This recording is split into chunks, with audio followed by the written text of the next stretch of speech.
Hello नमस्कार, कैसे हैं आप सभी। आई होप आप सभी बहुत अच्छे होंगे। हाँ जी, तो अपनी उप्स की सीरीज को आगे बढ़ाते हुए आज का जो हमारा टॉपिक है वो हमने क्या कवर करना है। देखो, फर्स्ट हम कवर करेंगे keyword in C plus plus with example, कि कीवर्ड क्या होते हैं, इन्हें हम अच्छी तरह एग्जाम्पल के साथ समझेंगे। The second is what is identifiers, identifiers आपके क्या होते हैं। रूल्स फॉर नेमिंग आइडेंटिफायर्स, अगर आप किसी भी आइडेंटिफायर को डिक्लेयर करते हैं तो आप क्या क्या रूल्स जो है होने चाहिए किसी भी आइडेंटिफायर को एक नेम देने के लिए। सिंपल, तो हम इन रूल्स को भी अच्छे से कवर करेंगे। So this is very important lecture for you. So चलिए स्टार्ट करते हैं। Let's start with this.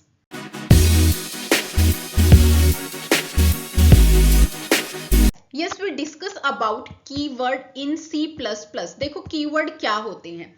एक वर्ड है, कीवर्ड के लिए मैं आपको एक बताना चाहूंगी कि जिन वर्ड्स का एक फिक्स्ड मीनिंग है आपकी सी प्लस प्लस की लैंग्वेज में, ठीक है। इसे हम रियल लाइफ से रिलेट करके इस तरह से देख सकते हैं कि फॉर एग्जाम्पल अगर आपके घर में डोर है तो डोर का एक वो है कि जो इस तरह से एक दरवाजा बना होगा उसे ही हम डोर कहेंगे। ऐसा तो नहीं है आप अपने बेड को भी डोर बोलते हैं, आप अपनी अलमीरा को भी डोर बोलते हैं, है ना। ऐसा नहीं है ना। अगर आपके पास एक प्लेट है तो उसे हम प्लेट बोलेंगे। ऐसा तो नहीं है आप उसे बोल रहे हो कि मुझे गिलास ला के दो, बट आप मांग प्लेट रहे हो। तो ये कुछ वर्ड्स हैं जो हमने रिजर्व कर लिए हैं कि इस चीज को हमने यही बोलना है, इस चीज को हमने यही बोलना है, इस चीज को हमने यही बोलना है। सिंपल। तो ऐसे ही आपके कीवर्ड्स होते हैं हमारी सी प्लस प्लस लैंग्वेज में। इन्होंने क्या करना है, ये आपके वो वर्ड्स हैं जिनका एक फिक्स्ड मीनिंग डिफाइन हो गया है। अब आपको अगर उससे काम कराना है, उन कीवर्ड्स को यूज करना है, तो वो सिर्फ आपको वो एक पर्टिकुलर मीनिंग ही देंगे। किसी और काम के लिए आप उन कीवर्ड्स का यूज नहीं कर सकते। तो that generate error for you, वो आपके लिए एरर जनरेट कर देगा अगर आप उन कीवर्ड्स को किसी और चीज के लिए यूज करते हैं हमारी प्रोग्रामिंग लैंग्वेज में। तो इसे अच्छे से स्टडी करते हैं। देखो, in C plus plus keyword is special word. आपका जो कीवर्ड है एक स्पेशल सा वर्ड है, हैज अ फिक्स्ड मीनिंग, जिसका बिल्कुल एक फिक्स्ड मीनिंग होगा, ठीक है, in the language. These words are already defined by C plus plus. ये जो वर्ड्स हैं ये हमारी सी प्लस प्लस ने खुद ही डिफाइन किए हैं। And can not be used for anything else. आप ऐसा नहीं है जो वर्ड्स उसने डिफाइन कर दिए उन्हें हम उसी के लिए ही यूज करेंगे। ऐसा नहीं है आप इन वर्ड्स को किसी और चीज के लिए यूज कर रहे हैं, ये पॉसिबल नहीं है, ठीक है। लाइक वेरिएबल नेम और फंक्शन नेम, जैसे फॉर एग्जाम्पल आप वेरिएबल नेम बनाते हैं, फंक्शन नेम्स बनाते हैं, आप कुछ भी वर्ड बना देते हैं। बट अगर आपका कोई एक कीवर्ड है वो सी प्लस प्लस ने डिफाइन किया है कि इसका ये मतलब है, तो ऐसा नहीं है कि आप उस कीवर्ड को वेरिएबल नेम दे रहे हैं या फंक्शन नेम दे रहे हैं या किसी भी अलग तरह से यूज कर रहे हैं, हम उसे यूज नहीं कर सकते ऐसे, ठीक है। देखो, some of common C plus plus keywords are, keywords देखो हमारे कौन कौन से हैं। फॉर एग्जाम्पल इंट, इंट आपका एक फिक्स्ड कीवर्ड है। फ्लोट हो गया, कैर भी आपका फिक्स्ड कीवर्ड है। इफ हम कब यूज करते हैं, अगर आपको कोई कंडीशन यूज करनी होती है तो उसके लिए हम इफ यूज करते हैं। वाइल हम लूप्स के लिए यूज करते हैं, जब आपको नहीं पता कितने नंबर ऑफ आइट्रेशन आपका लूप्स चलना है, उस केस में हम वाइल यूज करते हैं। एंड रिटर्न, रिटर्न को हम तब यूज करते हैं जब आपने किसी भी वैल्यू को रिटर्न कराना है, ठीक है। अब ध्यान से सुनो, आप return, int, float, if, while, और ये जस्ट सम एग्जांपल्स हैं, और भी बहुत सारे कीवर्ड्स, ठीक है। तो हम क्या करते हैं, इन्हें कभी भी किसी और काम के लिए यूज तो नहीं करते। फॉर एग्जांपल आपने एक वेरिएबल को डिक्लेयर करना है जिसकी डेटा टाइप है इंट। अब आपने फर्स्ट तो लिख दिया इंट डेटा टाइप, ठीक है। अब उसके बाद मैं वेरिएबल का नेम लिखती हूँ ए, ठीक है। ये हो गया मेरा वेरिएबल का नेम, यहाँ पे खत्म। चलो जी, ये वैलिड है, सही है, बिल्कुल सही है।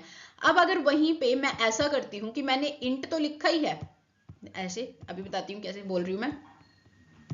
देखो, इंट मैंने डेटा टाइप लिख दी, अब मैं वेरिएबल का नाम भी इंट लिखती हूँ, ठीक है।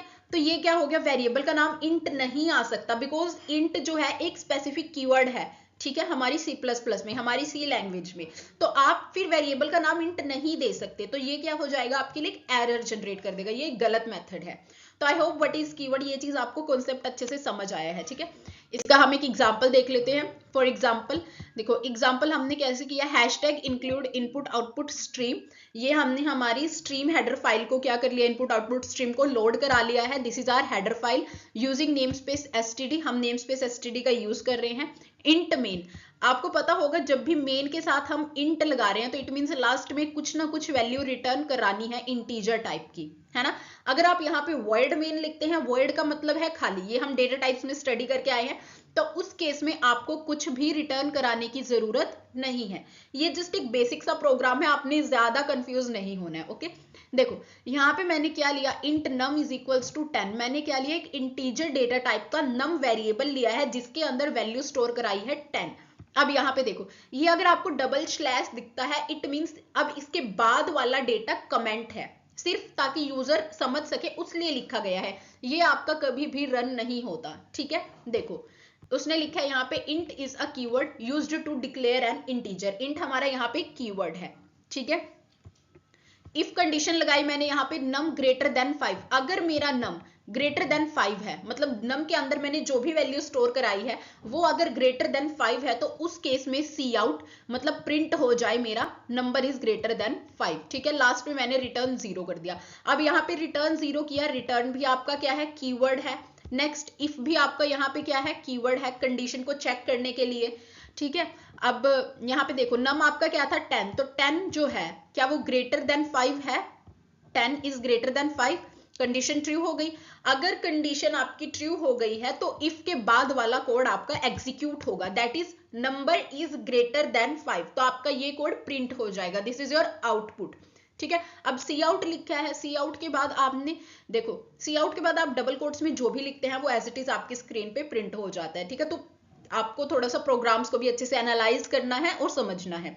देखो नोट यहाँ पे क्या दिया है, C++ is case sensitive. Case sensitive का मतलब है कि int is different and INT, यहाँ पे कैपिटल आई है ना, ये डिफरेंट है। ऐसा नहीं है आप स्मॉल INT की जगह अगर कैपिटल INT लिख रहे हैं तो वो सेम मीनिंग देगा, नो। केस सेंसिटिव का मीनिंग है एक वर्ड भी अगर आप कैपिटल से स्मॉल में चेंज करते हैं तो वो डिफरेंट है बोथ वर्ड्स, ठीक है। अब मैंने आपको बताया था there are more than 90 keywords in C++, 90 से भी ज्यादा कीवर्ड्स है। बस आपको कीवर्ड्स याद नहीं रखने हैं सारे के सारे, आपको ये कॉन्सेप्ट क्लियर होना चाहिए, व्हाट इज कीवर्ड, आप ये रिजर्व है, हम इन्हें किसी और काम के लिए यूज नहीं कर सकते, ये सब। Okay, yes, the next is identifiers in C++।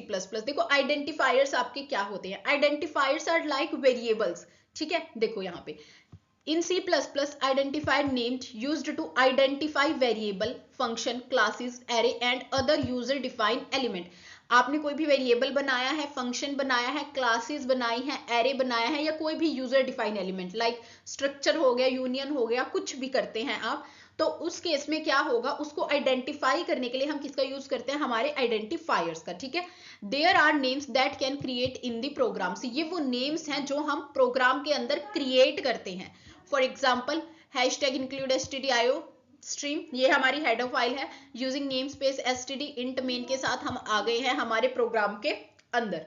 अब देखो आपने यहाँ पे लिखा int, int is your data type, ये आपका डेटा टाइप भी है, ये आपका रिजर्व कीवर्ड भी है। Age, age is your variable and this is your identifier, because age के अंदर क्या है, 18 वैल्यू है, तो 18 वैल्यू को कौन आइडेंटिफाई कर रहा है, योर एज। एज वेरिएबल के अंदर ही तो स्टोर है ना वैल्यू, तो देखो age is an identifier, variable का नाम जो है आपकी, this is your identifier. Next float, float data type हमने इसमें स्टोर कराई है, मींस डेसिमल वैल्यू स्टोर कराएंगे। प्राइस हमने अपना नाम रखा है और यहाँ पे 19.5 मैंने इसमें स्टोर करा दिया, तो इस केस में आपका जो प्राइस है दिस इज योर आइडेंटिफायर, ठीक है। अब ऐसा नहीं है आइडेंटिफायर भी आप ऐसे ही कुछ भी नाम लिख रहे हो, ऐसा नहीं होगा, इसके लिए भी आपको क्या है, कुछ रूल्स हैं जो आपको याद रखने पड़ेंगे, ज्यादा डिफिकल्ट रूल्स नहीं है, बिल्कुल सिंपल से रूल्स हैं। देखो rules for naming identifier, identifier को अगर आप नेम दे रहे हैं, कुछ भी नेम प्रोवाइड करते हो, उसके लिए कौन से रूल्स होने चाहिए। देखो the first one is can only contain letter, या तो आपका आइडेंटिफायर लेटर कंटेन करेगा, या डिजिट्स, या फिर अंडरस्कोर, ये तीन चीजें आपका लेटर कंटेन करेगा। फॉर एग्जाम्पल अगर मैं यहाँ पे लिखती हूँ माई वैर, this is valid identifier, valid variable name, count one भी आपका एक वैलिड वेरिएबल नेम है, स्टूडेंट के बाद अंडरस्कोर नेम लिखा है तो this is also valid, because मैंने बोला है ना अंडरस्कोर भी यूज कर सकते हैं। द नेक्स्ट इनवैलिड, देखो कौन से हैं, इनवैलिड है आपका टू काउंट, टू काउंट आपका इसलिए इनवैलिड है बिकॉज आप जब भी वेरिएबल बना रहे हैं आप उसे नंबर से स्टार्ट नहीं कराएंगे, ठीक है, नंबर से स्टार्टिंग नहीं होगी, या तो आपकी किससे स्टार्ट होगी, अंडरस्कोर से, ठीक है। सॉरी अंडरस्कोर से भी नहीं, या लेटर से होगी या अंडरस्कोर से होगी, सॉरी, या तो लेटर से यूज करेंगे आप A to Z कुछ भी, या फिर अंडरस्कोर से करेंगे, नंबर से नहीं करेंगे। नेक्स्ट देखो इसने बीच में my var, this is also invalid because बीच में हाइफन है, हाइफन हम यूज नहीं करेंगे, सिर्फ अंडरस्कोर कर सकते हैं, ठीक है। द नेक्स्ट देखो मस्ट बिगिन विद लेटर और अंडरस्कोर, देखो लेटर और अंडरस्कोर से स्टार्ट करना है बट नॉट अ डिजिट, जैसे कि एग्जांपल अंडरस्कोर टेम्प और स्कोर, ये दोनों वैलिड नेम है, but 1 2 3 name this is invalid, ठीक है। थर्ड वन देखो can not be a C++ keyword, देखो ये मेन चीज है, अगर आप कोई भी बनाते हैं तो आपका C++ का कीवर्ड नहीं होना चाहिए। वेरिएबल आप कुछ भी नेम दे रहे हैं, ऐसा नहीं है कि वो एक रिजर्व कीवर्ड हो, जैसे देखो इंट, फ्लोट, रिटर्न, ये ऑल रिजर्व कीवर्ड है, इनके अपने खुद के पर्सनल मीनिंग है, डिफाइन हो रखे हैं इनके मीनिंग, तो आप इन्हें यूज नहीं कर सकते, ठीक है। The next is case sensitive, case sensitive का मीन्स है अगर आप एज को डिफाइन करते हैं कहीं भी वो अलग है, आप स्मॉल AGE को डिफाइन करते हैं दिस इज अलग, एंड आप सारा कैपिटल में लिखते हैं दिस इज अलग, ये तीनों ही डिफरेंट आइडेंटिफायर है, आप इन्हें एक नहीं कंसीडर करेंगे। And the last is should be meaningful for better readability, एक मीनिंगफुल नाम होना चाहिए। फॉर एग्जाम्पल अगर आपने स्कोर को स्टोर करा रहे हैं, ठीक है, तो आप उसका नाम स्कोर रखेंगे इंस्टेंट ऑफ S1, S1 एक वैलिड नाम नहीं दे रहा है, अगर कोई बाहर से पढ़ता है आपके कोड को वो समझे नहीं पाएगा कि what is S1, but if आपके वेरिएबल का नाम स्कोर है तो वो इजीली स्टक करेगा उसके माइंड में और वो समझ जाएगा कि या दिस इज स्कोर, इसके अंदर स्कोर है। आप किसी की एज को स्टोर करा रहे हैं तो आप उसका नाम एज रखेंगे, सैलरी को स्टोर करा रहे हैं तो सैलरी रखेंगे, कोशिश करनी है छोटे नाम रखने हैं और मीनिंगफुल नाम रखने हैं, ठीक है।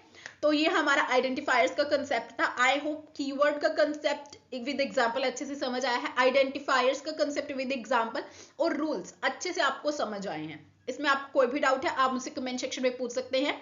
Till then thank you very much, please like share and subscribe our channel, thank you.